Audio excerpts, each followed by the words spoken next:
Welcome everybody to The Road Not Taken, how ordinary people got out of their own way, and you can too. In today's episode 3, I'm excited to be interviewing Juli McNeely. And just a brief intro on Juli. She is the author of No Necktie Needed, A Woman's Guide to Success in Financial Services. She was the first ever female president in its 126-year history of the National Association of Insurance and Financial Advisors. She's a very active member and volunteer with the $1 Million Roundtable community.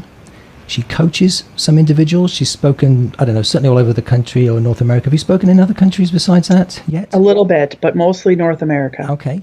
She has been interviewed by the Wall Street Journal, by Reuters, by Investment News, to name a few. And in terms of her day job, she, for 24 years, has been a financial advisor, and she runs her own independent practice, which is based in the huge metropolis of Spencer, Wisconsin, which I'm sure you're so tired of people making jokes of, but I smile because at least I've been there a few times. And anything I've forgotten, Juli? No, perfect. Appreciate the introduction, Matt. I think you covered most of the major things. Okay, well, it's wonderful to get a chance to do an interview like this. I really appreciate it. And my first question for you is, if you had to pick one thing that's been most helpful to you in terms of getting out of your own way, what would you say that is? So I don't know. I thought a lot about that as we started to talk a little bit about this podcast. And, truly for me, I think over the years, the major obstacle for me was my own head, my own thoughts, my own doubt, and finding that confidence in myself to allow me to continue to push forward, I think is probably the biggest thing. It felt, and it's something I struggle with a lot even yet today. There's always those doubts that you have in your head as you venture out and try new things. But that's probably the biggest thing that's helped me, is to really start to conquer and get rid of those negative voices that seem to constantly be appearing in my head. So I'd say that kind of sums up, the major area that has been something I had to get out of the way. Yeah, and I can't imagine that, everyone listening to this for sure at times has definitely had challenges with confidence and the, negative self-talk. And it's interesting, whenever I read that in a book, in other words, you just need more self-confidence. I mean, nowadays I'll groan because I'm thinking, well, that doesn't help me. So anyway, so what I want to talk about are sort of like things that you've done, that like physical things you've done, but also things that you've done, I guess, for your own well-being mentally, that help build that self-confidence, because obviously that's practical, useful stuff that other people can benefit from. So I mean, obviously it's been a long journey that took you from once upon a time being a marketing specialist at a bank to running tens of thousands of people in a national association, and now continuing to run your own business and then speak all over the world. What are some of the things you did in the earlier days that helped build your confidence?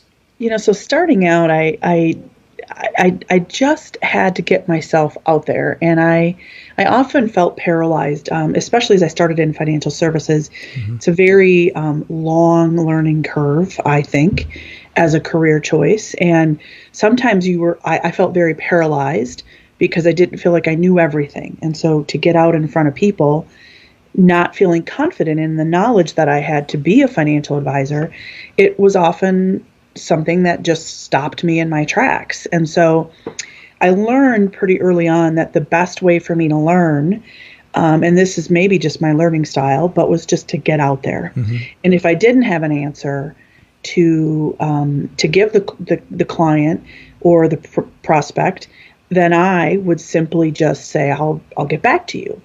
And I was astounded that people were fine with that. Mm-hmm. But in my mind, I felt like I had to know everything before I could really function as a true financial advisor. So initially, it was just simply pushing myself to get out there, mm-hmm. And not being afraid to say, I don't have that answer, but I'll get back to you. So that was probably the first step that I took. Mm-hmm. And then I think really the second step was really trying to find quotes and things that motivated me on a daily basis. So I'd wake up in the morning and I would think about how I was feeling, and I would think there's got to be other people that have felt this way. And so I would go out and I would search for quotes or little memes or whatever I could find that I could connect with. And I began to take those to heart. I'd put them on my phone screen. I'd put them on the mirror in my bathroom. I'd, play it over and over in my head on a daily basis. And so it was definitely helpful in the beginning because I knew then that I wasn't alone. Okay, so let me just stop you a second. So just in terms of a chronology and some things you're sharing, since competence is an issue for, many people, probably everybody, if they're really, really honest, at least, within different levels of development, initially having a response that you're comfortable with to say, I'll get back to you, but to somehow find out the information you need without feeling like a fool, it was helpful.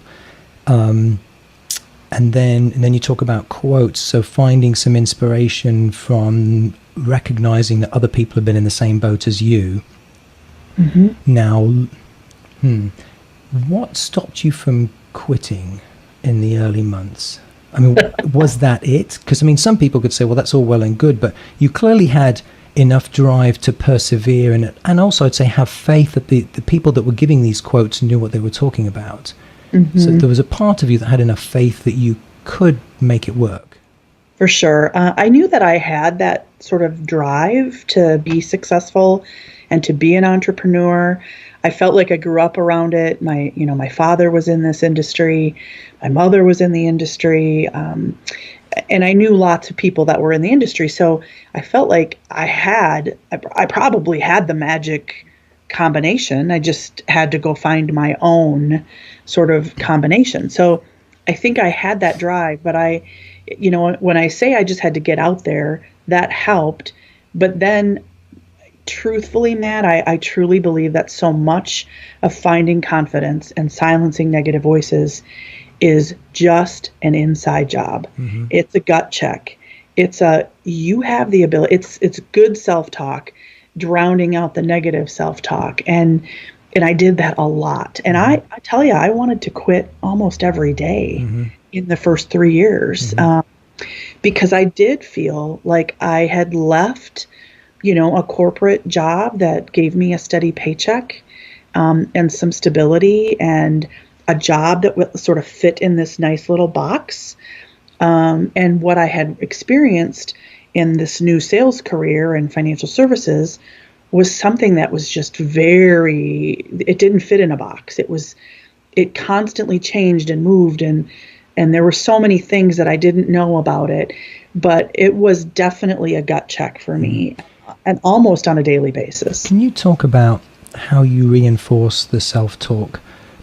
Because again, sometimes these conversations are not challenging, but like many people listening, or some anyway, will say, well, we say things that people have heard before, right? So the trap we fall into is we say, well, I know that already. The problem is we don't do it very well. So again, I don't know if you can think back to those first 3 years, but like how you managed to keep reminding yourself. You talked about how you might have a quote on your phone or on a mirror or something, but was that literally it, that you just had to get better at catching negative self-talk and sort of literally keep steering your mind back onto something positive? Absolutely. I do think, I remember those first 3 years like they were yesterday, and they weren't yesterday, but I do think it definitely was trying to infiltrate a lot more positive and drowning out the negative. And I think that's a struggle for a lot of people because the negative just feels like it fills you up. And, whether that's listening to, upbeat music or, filling that day, moments of time with the things that are going to keep you moving in the right direction. And when you have a moment of I am totally overcome with negativity in my head, I always say I checked my voice. So I found someone, and a lot of times that was my mom. Sometimes it was my sister. Sometimes it was a friend, where I could say, can I just tell you what's going on in here right now? Because I think I'm just not thinking clearly about this. And a lot of times they would say, are you kidding me? You are far more capable than you're giving yourself credit for. So instead of just letting that negative voice sort of ruminate in your head, check it with someone. And obviously that's got to be someone you trust. It's got to be someone that you know will be honest with you and not tell you what you think they think you want to hear. Because if truly that negative voice is truth, I want someone to tell me that so that I can correct it, right? So I think checking that voice was also another big piece of what I did on a regular basis. And it's a vulnerable place because most people don't want you to know what that little wheel is saying in your head, because sometimes it's just so far out there. It's interesting. What's going through my head at the moment is the number of people in the last few weeks that have talked about the importance of who you surround yourself with, those kind of top 5 people, which is, again, another of those almost cliches that you hear, that for me, I mean, I'm embarrassed to tell you that I remember hearing that back in about 2003 when I first got into business. And I really feel like it's only starting to sink in the last few weeks, which is, again, rather embarrassing to admit since that was a long time ago.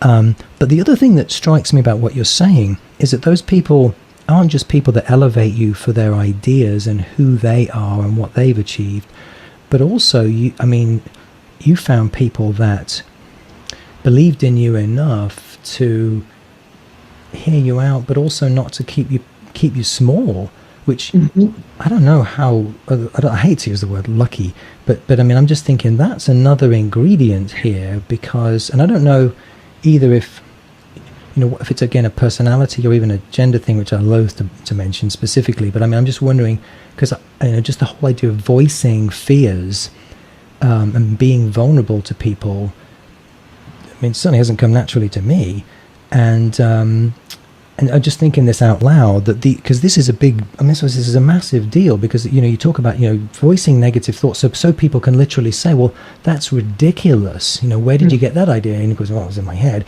But you can start to chip away at that negative self-talk and discredit it. And I think that's a huge ingredient in going bigger, is you've got to be able to discredit that negative voice, because it came from somewhere. And unfortunately, I think very, very few people ever take the time to learn where it came from, or figure it out, that it came from a parent or a teacher, or even the culture we grew up in that said people like you only get to B, they never get to C or D.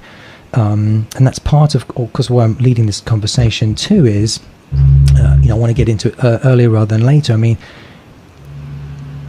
you could probably spend 3 hours telling us stories about the number of people that you came across in the years running up to you becoming the first female president that that perhaps didn't want you there, or didn't think you belonged. For sure. Can you at least share one of those stories? Just, if you can anyway. Obviously, you don't need to name names, but I'm just curious, because I bet there's stuff that you've possibly even kept to yourself because it was so outrageous that you thought, I can't believe this is happening in 20, whatever the year was. I personally witnessed a small number of those things as kind of helping out with your campaign or talking to people, but most people knew I was close with you, and therefore, for the most part, wouldn't have said too much. Well, I think most of what I experienced in that time period when I was running for NAIFA secretary centered really around being a female. Yeah. And, after 125 years of there never being a female president, I just remember a conversation, and this was long before I ever ran for the NAIFA role. And I remember having a conversation with someone I really respected in the industry, and I said, do you think there will be a day when there will be a female president of NAIFA? And his response struck me so hard that day. I remember him saying, oh, for sure there'll be a female president, but it has to be the right female president. And I remember thinking, does that mean there's been only right men that have been presidents in the past? And maybe that is the case. I mean, there's been amazing people that have led NAIFA, but who's the judge of who's right and who's not? And so I remember thinking about that, and that, like I said, that was years before I even decided to run for secretary. And I remember thinking, I wonder if I could be the right female. to be the first. And it happened. And, countless stories. And you're right, man, I could probably talk for 3 hours about stories that, feedback that got back to me about why I wasn't the right person. And I don't want to dwell on those because I think some of them were just hurtful. But truthfully, that only fueled me more. Because I knew that I had the skills, I had the experience, I had the personality, and I had a lot of people who were behind me. And so that's what fueled me forward. The negativity actually in that case only made me stronger, because I had filled my head with all of the positive of why I was the right person. And I got some really good advice when I was running, and it basically said, stay focused on your plan, keep your head down, and ignore the negative comments that you're going to hear, because you're going to hear them. And it was such good advice for me, because someone would say something to me, well, so-and-so said this about you.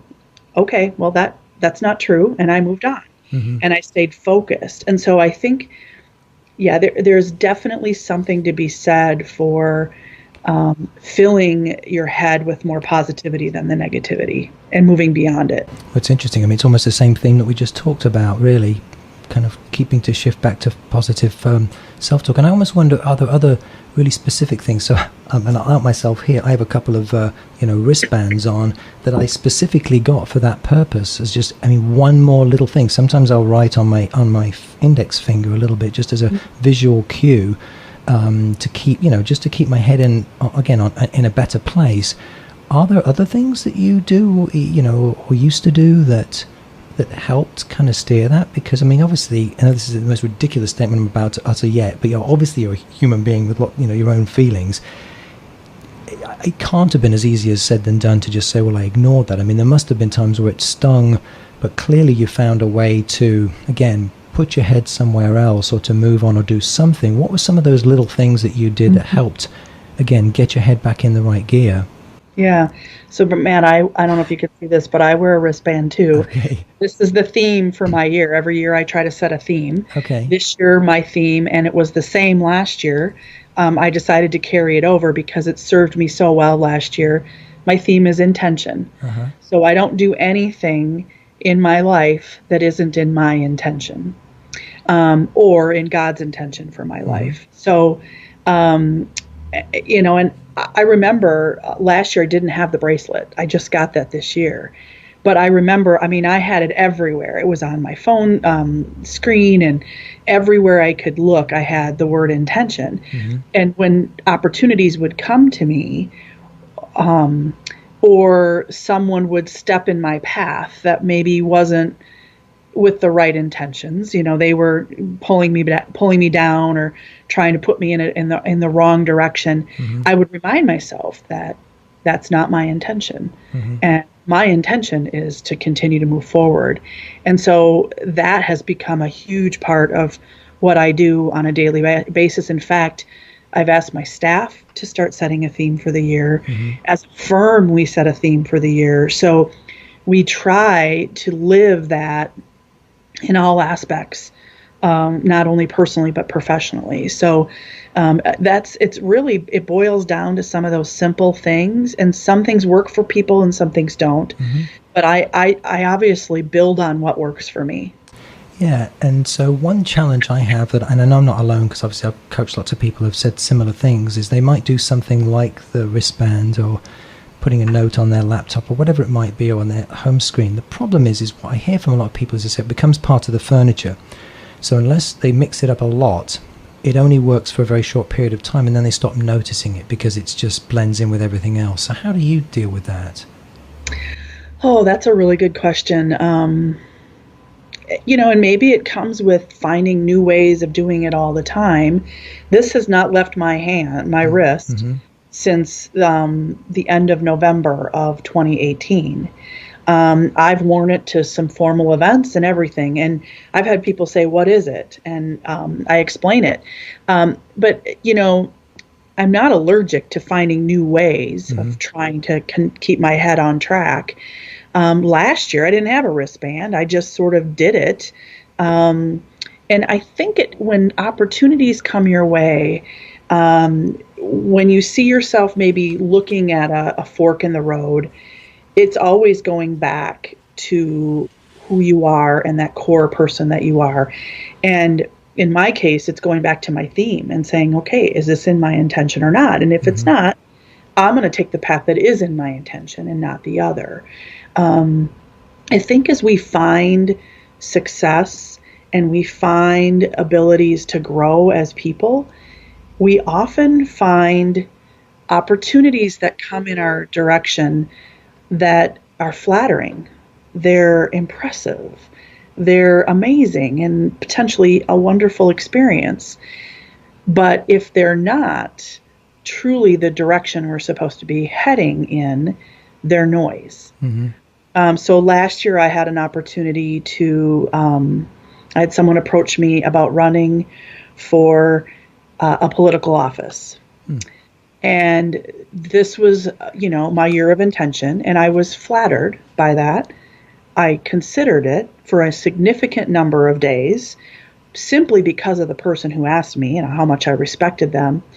But I will tell you, it's never been my intention to run for public office. And as much as I was flattered, it wasn't the right path for me. And so I held to my theme of intention, and I declined. I politely declined. And I said, it may be a not ever. It may be just a not now. But right now, it is not in my intention to run for public office. And so it's going back to who you are and the path that you're on, and not allowing things that seem really amazing to derail you or to push you in a direction that you never intended to go. Yeah, so a couple of things there. So first off, I've got to state, of course, that I do know a very large country in the world that could do with the first female president really badly. And we're coming from it live. But second, you talk about intention. So how do you come up with your intentions? Well, I dream, I plan, I take some self-reflection time.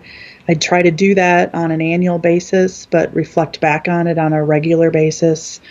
I do have a study group I'm part of in my financial services world, and accountability is a big deal in anything that you do. And so I allow them to listen to my dreams and my plans, and I allow them to help me make sure I'm on the right track by poking holes in my theory and my ideas.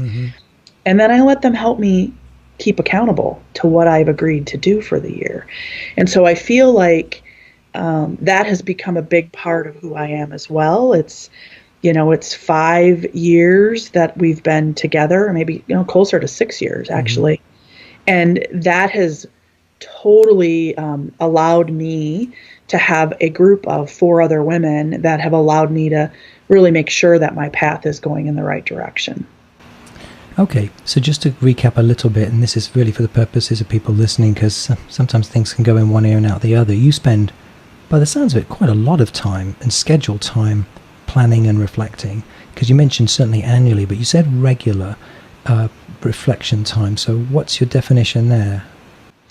Well, I try to do some daily quiet time, reflection time, prayer. So that's obviously a daily thing. My staff meets on a monthly basis. We meet weekly, but on when it comes to intention and plans for the firm, we meet on a monthly basis. And my study group also meets on a monthly basis. So all of that sort of lined up is all of the time that we have to sort of really make sure we're heading in the right direction and see if there's any course correction that needs to happen. Yeah, so it's interesting for me listening, because again, there's seldom accidents to getting great results, and it sounds like there's a lot of planning, as you say, that goes into this so that it stays top of mind, and even to the point where some of it's daily. I know for sure. I know sometimes it's tempting for people to read too much into that, thinking, well, this person's superhuman and they're spending tons of time reflecting. And I hear you acknowledge it could be a variety of things you might do daily. So that kind of covers in, I suppose, is there anything else in terms of intentions that helps you stay on track? Not that I can think of, Matt. I mean, I think those are the main things. I will just say, I didn't always spend this much time thinking and planning and dreaming and reflecting. I remember very early on in this career, I was just happy to get up and face the day in a career that I wasn't entirely certain was going to be my long-term career. And so it's interesting because I think had I been doing what I'm doing now back then, I wonder how much different I would be. Because like I said, I was just merely functioning in the early years. And now I'm thriving because I've taken the time to really think about where I want to go and how I want to get there and how I want to set myself apart from other people who do what I do. And spending time on those things has only made me better at what I do. And if I'd have done that 20 some years ago, where would I be today? So even people that are very early on in their career, and it doesn't matter if it's financial services or any career, I think having that planning and reflecting and maybe dreaming time as a part of your daily practice, or at the very least part of your monthly practice, I think will only benefit anyone who's listening to the podcast. So we've talked in terms of, we started out on the topic of building confidence, and we spent a good amount of time talking about shutting down negative self-talk as best as you possibly can and focusing on positive. We've talked about planning for what you want in life and on a consistent, regular basis. We've talked about having accountability from others on that.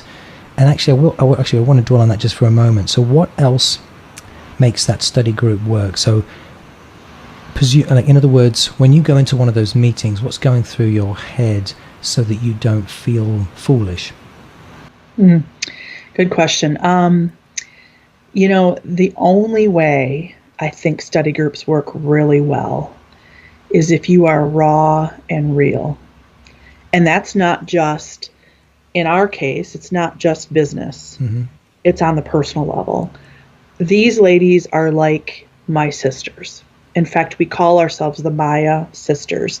Maya is the Greek goddess of growth. So that became our name. We're the Maya sisters. And we are like family. And we connect with people in our group, or all of us connect via text, via email, as in person as many times as we can throughout the year. But it is a deeper connection than just an accountability on the business level. And to me, that's what makes it different, is because it's not, we're not holding anything back. We talk about our finances, we talk about our relationships, we talk about everything. And that's what I think, that's just basic relationship building 101, but it takes us to a deeper connection because we don't hold anything back. Was it hard to find those people, or well, that's one question at a time. Was it hard to find them? Well, I truly felt I was God-led, because it was interesting because we were all sort of in the place of wanting to start a study group at the same time.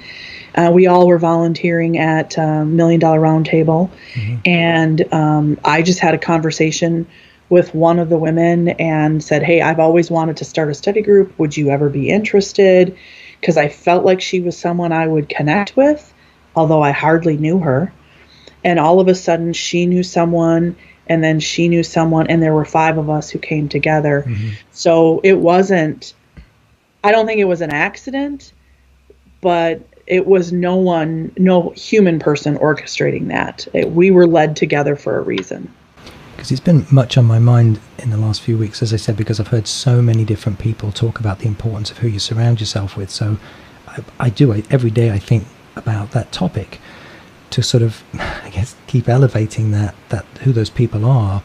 Any other tips you'd have for people listening on other things that you've heard other people do to get that elevation of peer group? Because besides necessarily just a study group? Yeah, I'll just say, Matt, I like to collect tribes. You might have heard that word tribe, mm-hmm. especially in the female world. I've got my tribe of women. It's a term that gets thrown around a lot, but I have tribes of women from every part of my life. I have a high school tribe, I have a college tribe, I have my tribe in my current life, and every single one of them are women that I get energized by, I mm-hmm. get motivated by. All of them are successful in their own right, and I cannot stress enough how much I agree with the fact that you need to surround yourself with people that push you forward, to elevate you forward. I can't imagine spending time with someone that isn't going to be cheering me on mm-hmm. or challenging me or motivating me to be a better person. And so I often will call the tribe that I have that live near me, and we call a tribal meeting because mm-hmm. somebody's got a crisis and we've got to mm-hmm. fix it. And so those are all things that make me who I am. They make me want to be better. And there are also people that I can just be raw and real with as well. And that's huge for me. Julie, do you have these conversations much with men about, do you sense that there's a lot of men out there that have similar success with what you call tribes? Not as many. I do know a few men that I would actually consider a very dear friend, who I could pick up the phone and I could just let them, listen to what's going on in my life, or I could listen to what's going on in their life, and we would have that same kind of connection. So absolutely, I think it can be done. I think men are less apt to travel in tribes. But I know lots of men who have very strong male friendships, mm-hmm. The guys' weekend or the hunting weekend or whatever it is that they do. And I encourage it as much as I can, to people I know that seem a little bit isolated or solo, and you got to find someone you can connect with. I don't think we're not intended to go through this life solo. So, men, women, find your own tribe. Men might want to call it something different, fan club or whatever you want to call it, but find people that you can be raw and real with and really go deeper than a surface, friendship over hunting or a surface friendship over sports or whatever it is, because I think that's where the real growth happens. That's what's interesting, because, I just don't hear about that too much myself. But when you talk about what makes your study group work so well, being raw and real, I don't know if men are particularly good at generally being vulnerable about things. Now, hard accountability, did you do this? Did you make this number of calls? Did you, attend this event and so on? That part, yes. But to actually sort of open up and talk about fears and things like that, I don't. I'm not so... I don't hear about that very often. You just got uncomfortable there, Matt. Well, but I'm keen to, I want more out of my life too. And it just, for example, so you sent me that article that you'd written prior to our call. And that was one of the things that struck me was this, again, what seemed like I could have been reading it in a foreign language, but that, what you talked about, finding someone that you really trusted and literally voicing, now you didn't say fears, but I would use that word, but negative talk going on in your head, for the benefit that the other person would say, well, that's the most absurd thing I've ever heard, and just to give you that reality check. And I'm thinking, gosh, I almost never even journal about that type of topic. Once in a while, but very seldom. I'm thinking, how silly is that? Because if I'm not even admitting it to myself, then it's just raging through my head or racing or whatever, cycling through my head at different times, and I could be unaware of it, and that could be a huge reason why I'm not necessarily always doing the things that are going to make me move forward in life. And so I just think it's a topic that's why I kept asking about these specifics, because back in the day, I remember, people would say, well, put affirmations on your bathroom mirror, which I did, and it probably did help. But I mean, it always seemed awfully slightly tacky, especially if anyone ever came over to visit. All these things around my kitchen and on my fridge and all these things. I was, and they I'm sure they helped, but as you said, everyone does it differently. But we do. I mean, I think that's what many of us. We simply have to do that. I think we have to start rewiring our thinking sometimes, because otherwise, and one of the topics we haven't really dived into tons is sort of that big leap. So I'm assuming that once you realized you had aptitude to lead, even like within NAIFA, that I'm assuming, I'm confident you quickly felt comfortable, let's say, running your local as president. And I'm curious when it started to get more uncomfortable, because I know then you were state president.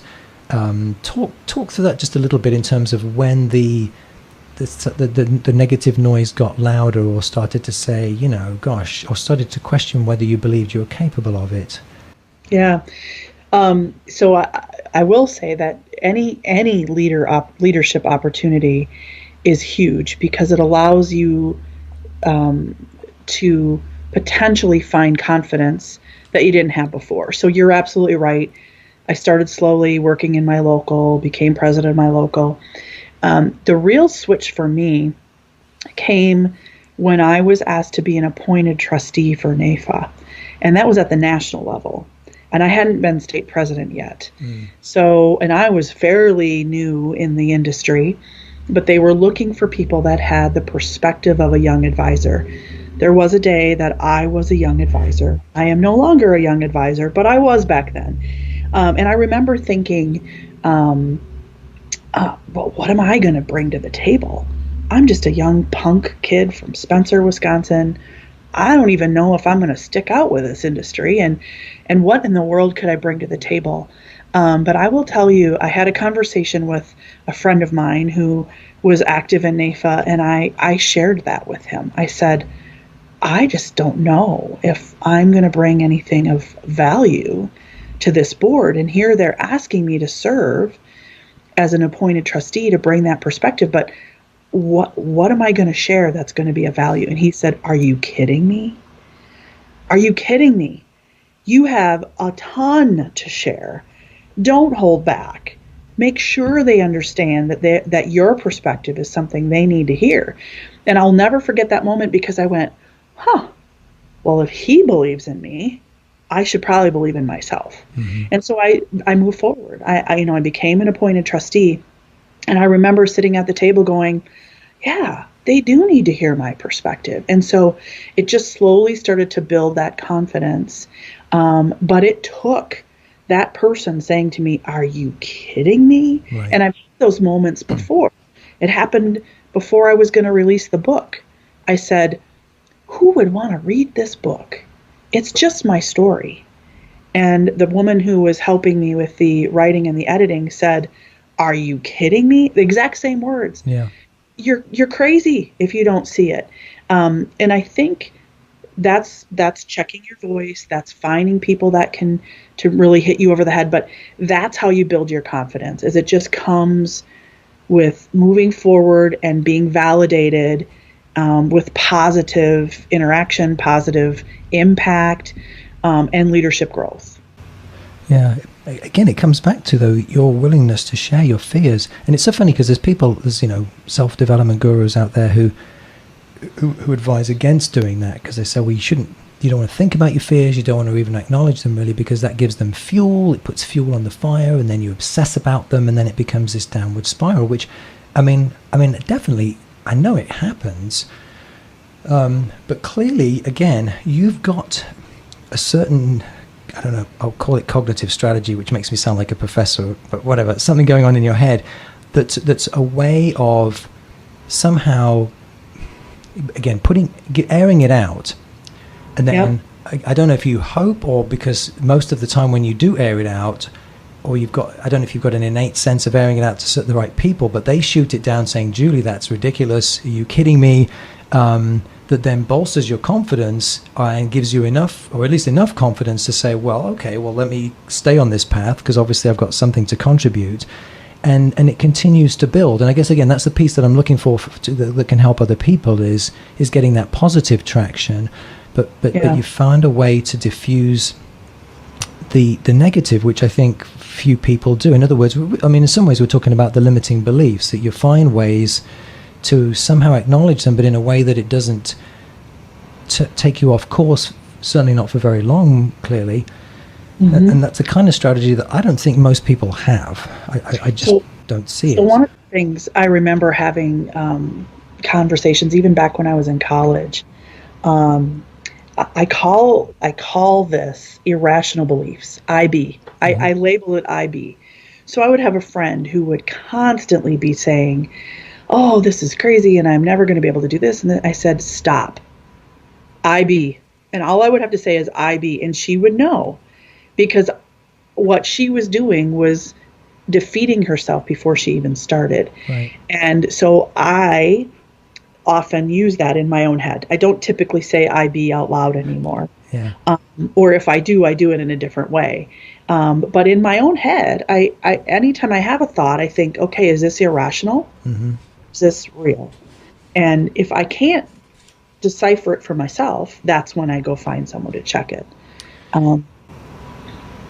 Now, my notes, unfortunately, are all over the place, so I don't have, the most brilliant summary of, specific steps you've talked about in terms of building confidence, but, we've mentioned various strategies to sort of shut down self-talk, planning better, accountability as being an enormous part of that. What else helps you? What else continues to help you build confidence? So that, because again, one of the lines that I absolutely loved in something that you shared, and I recall now you've said this, I've heard you say this before, but that your favorite line is "What's next," so that you don't get complacent, so that you don't get satisfied in too low tier of a way. Mm-hmm. But what other things help build your confidence, just in general? I mean, is it whether it's health wise or reading wise or people? I mean, you talked about the people part, other resources, programs. Yeah. So a couple things. I do a lot of reading. I do a lot more now Audible, because I'm in my car a lot. So I try to have things on my playing on my Audible that are going to motivate me and get me to think differently. And so I listen to Mel Robbins and Brene Brown and lots of different authors that are, I think, great authors for women and helping women build their confidence. So that's one thing. But the other piece that I think that's really important is to play to your strengths. And that's a luxury that's really come the more successful I become, because now I can bring people to surround me that take the stuff that I don't like to do and that I'm not particularly good at. Yeah. And, if I don't have to do the stuff I'm not good at, I don't have to think about how not good I am. I can think about how great I am and how I'm super strong in this area, and this is where I get to spend my time. Right. So that really wasn't there early on in my career. I kind of had to do everything. Mm-hmm. That isn't the case anymore. Now I'm able to really focus on the areas that are my strong suit. And if there's anything that can build your confidence, it's that. So I think that's a big part of what's allowed me to have fewer and fewer days of negative thoughts. Are there any tests that you've taken that have helped you in terms of strength awareness? Was most of it just I've done the Strength Finders test, but it's been a long time. I read that. It feels like I read that book 30 years ago. I know it hasn't been that long, maybe 10 or 15 years ago. I did take the Lilly course, which is Leadership in Life Institute. It's a course that NAIFA puts together, really, getting you, prepared to be a better leader. And that was a really good course. I took it in 2003, wow. Which was 16 years ago. But that was a ton of self-reflection. You wrote your business plan, but you wrote a personal vision statement. I remember writing my own obituary, or I'm sorry, not obituary, eulogy, Sure, yeah. where you're thinking about what you want other people to say about you when you're gone. Right. And if that doesn't stop you in your tracks, I don't know what will. So those are all things that I did early on as well that have only helped me, become a better person today. Okay, so listening for competence and confidence, and perhaps just learn about new thinking that's going on, kind of keeps you feeling like you're sort of on the right end of progress. Is that what you're saying from that? Matt, I have always believed that we are never done. Mm-hmm. We are never done growing. We are never done challenging ourselves. We are never done, or should never really be satisfied with status quo. And that's the what's next question. I got done with being NAIFA president, and I came back to my desk here in Spencer, Wisconsin, and I went, wow, now what? And it took me a couple months to really think, oh my gosh, this is where I'm going to be. And you know what? After that, I was like, okay, what's next? What are we going to do now? And I prefer to live that way. I don't ever want to feel like I'm stuck in a rut. If I don't like where I'm at, I'm going to look for what's next. What prompted you to write the book? Well, primarily I feel that women are really great at being financial advisors, and I wish there were more of us. Mm-hmm. So the whole premise behind the book was to really share my journey and hopefully help more women not only choose the career, but those that are in the career to find success and to stick with it. It's hard to break into any male-dominated career. Financial services has always been a male-dominated career. I happen to think women are really good at being advisors. Mm-hmm. And so I would really love to see us have a ton more people, more females in the industry. So the whole premise behind the book was just to try to give people the tools and the things that I use to find my success in the hopes that it might help them. Right. Obviously, I hear exactly what you're saying. I've been working certainly alongside the industry for a long time, and I agree. It was 90% men, and most of them were in their 50s and 60s. Right. So it's I'm sure that was extremely challenging. What about next for you then? What is next? Mm-hmm. Well, I love what I do. I am, still very much active and part of our financial planning firm. I'm working on a strategy to exit at some point down the road, as I think anybody should be doing when they're a business owner. I'm thinking it's 5 to 10 years or maybe a little longer down the road. So I'm really preparing my practice for that. Building a team of people that can carry the torch when I decide I don't want to carry this one anymore. I've also started this consulting business, again, just to continue to share my experience with other, and primarily I've been coaching other female advisors, in particular people that are fairly new in the industry, to give them some tools and some tips on how to survive those first 3 years. And then, of course, the book. I would love to write another book. I don't exactly know for sure what it'll be yet, but I've got a few things floating in my head, continuing to do speaking. So I feel like that consulting practice, as I ramp down the financial planning, consulting will ramp up. And that's really my what's next at this moment in time. Is there a piece of having led such a large professional association? I mean, there must be a piece of that you're not doing or that you miss, and I'm just curious how you get that back. Well, I stay connected with a lot of people. That's what I miss the most, is the day-to-day connection with lots of people I consider to be great friends all over the country. But with things like Facebook and other social media platforms, you still have that ability. There's conferences, and I just a couple days ago was in Madison, Wisconsin, our state capital, where we got together to meet with legislators, and so there was a group of people that I've known and consider part of my family, my NAIFA family, and got to spend some time with them. So I still have that connection, but it's different.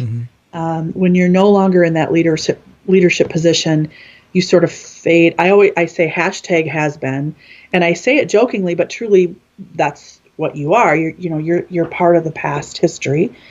And I fully believe that our leaders that are there today are more than capable, and they don't need me. But if they need me, I'm here. And that's the part that I miss the most, is probably just that constant connection with many, many people that do what I do. But I try to find that in other ways when I can. Yeah, and obviously it sounds like you are doing that and reinventing yourself in different ways. I was just curious because, as you alluded to, when you got back from having spent that year as president, there's so many people we read about that, I mean, typically obviously more like the celebrity types, but they win Wimbledon, or they're in a big movie, or they have a hit record, or I'm dating myself, so they have some great hit song, and then what do they do next? And it's that, as the euphoria wanes, do they then spend the next 20 years on a speaker circuit because they were in the Olympics and they just talk about the old days, or do they go on and do new things? And it's obvious you are one of those people who's going on to do new things. That's why I was just curious if there was any kind of a gap there that you were still seeking to fill, or that you had other ideas. Again, you didn't have to share them anyway, but I was just curious what that was. So 3 final questions for you, Julie. This first one, I guess, takes you back to where we started with our conversation, when you said, obviously, in the early days, professionally, confidence was a challenge in particular. So who have you become since you started in those early days from that most challenging place? Oh, wow. I think I've become more self-aware. I have become certainly more self-confident. But I'm also probably a little bit better at acknowledging my capabilities. And I have the means now to fill the gaps if my capabilities don't exist. When I first started out, I wasn't confident. I wasn't aware of who I was as a person. And I also didn't have any means to fill gaps. So it's leaps and bounds from where I started 20 plus years ago, and I like who I am now, and I mean I liked myself then too, but I think I would much rather continue to build on what I've built so far, and that's another place you just never stop, becoming more self-aware, more self-confident, and continuing to build on your strengths. We've talked about so many different next steps. What would you say would be a first step for people that are just feeling a bit on the shaky side at the moment, confidence-wise? Yeah. Boy, I tell you, as much as you can, check that voice. I think that has probably been one of the biggest things that's helped me in my career and in my volunteer life, and also just personally. I think making sure that what's going on up here is rational, and that you're not having an IB. I truly think so much of what we struggle with is a head game. And if we really truly checked our head and that voice with someone, our gut's going to take over, and our gut is probably a much better barometer. They say do the gut check. The gut check to me is a lot more accurate than, say, the head, because the head gets all in that negative space, and the gut is just who you are. That's wonderful. And then lastly, how can listeners find out more about you? So you can reach me on my website, www.julimcneely.com. That's JULIMCNEELY.com. If you type in nonecktie-needed.com, it'll go to the same site. And then the book, of course, is available on Amazon and on Audible, in case you're one of those people that likes to drive around and listen to books. That's absolutely perfect. Well, thank you so much, Julie. This was so inspiring and useful. And I'll just wrap up here by saying to people, do be careful whenever listening to someone that's achieved great things. Please don't tell yourself, I can't ever be like this person. None of us is perfect, and you don't have to be perfect in all areas to get out of your own way and make incredible progress. And we've certainly learned lots of different ways to do that in this particular episode. And then lastly, in wrapping up, I just want to thank you sincerely for listening. I truly hope you get some good ideas and inspiration from what we've talked about today. And then a couple of other things. Firstly, do please subscribe to the podcast and make any comments or reviews would be great. And then secondly, for show notes, go to my website, matt-anderson.com or matt-anderson.com, and you can see links to Julie's book and her website and some of the other things she's mentioned as well today. But other than that, I'll sign off with my favorite question, which is, what would you do if you knew you couldn't fail? I'm Matt Anderson, and this was The Road Not Taken.